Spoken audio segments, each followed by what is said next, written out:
But I want to spend a few moments on the constants of nature too, because these are again assumed to be constant. Things like the gravitational constant, the speed of light, are called the fundamental constants. Are they really constant? Well, when I got interested in this question, I tried to find out. They're given in physics handbooks.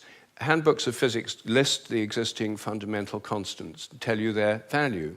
But I wanted to see if they'd changed. So I got the old volumes of physical handbooks. I went to the Patent Office Library here in London, and they're the only place I could find that kept the old volumes. Normally people throw them away when the new values come out.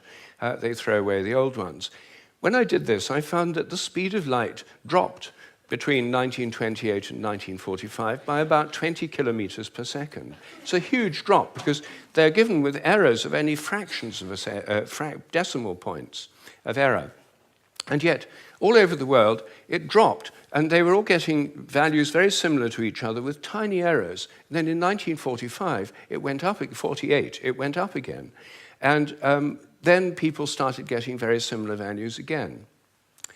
I was very intrigued by this, and I couldn't make sense of it. So I went to see the head of metrology at the National Physical Laboratory in Teddington.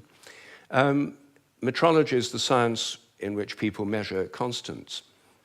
And I asked him about this. I said, what do you make of this drop in the speed of light between 1928 and 1945?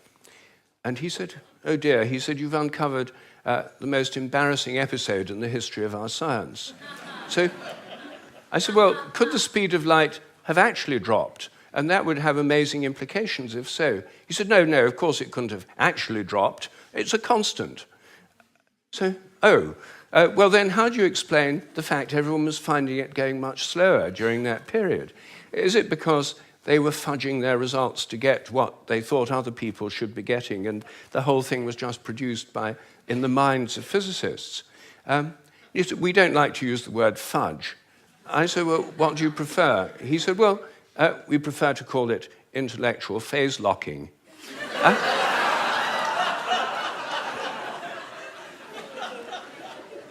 So I said, well, if it was going on then, how can we be so sure it's not going on today?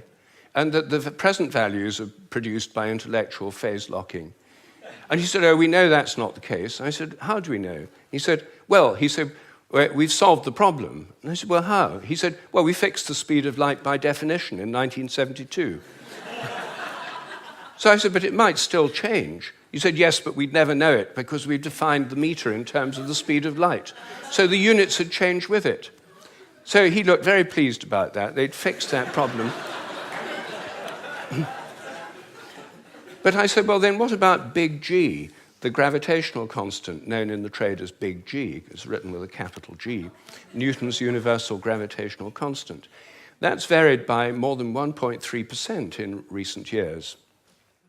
And it seems to vary from place to place and from time to time.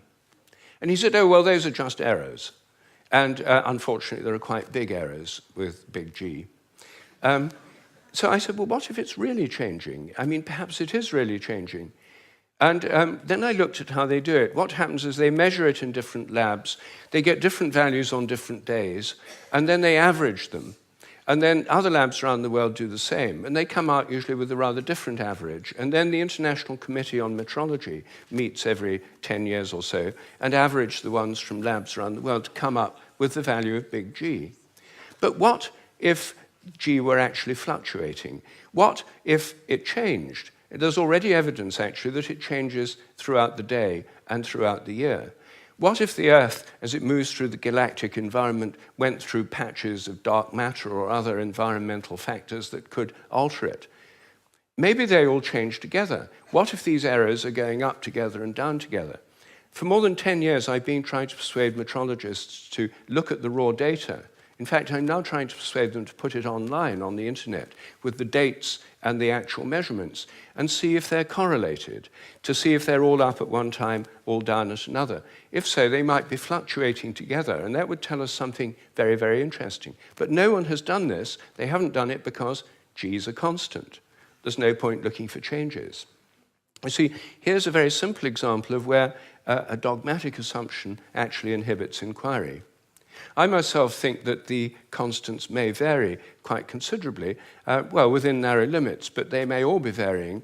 And I think the day will come when scientific journals like Nature have a weekly report on the constants, like stock market reports in newspapers. You know, this week, big G was slightly up, the charge on the electron was down, the speed of light held steady, and so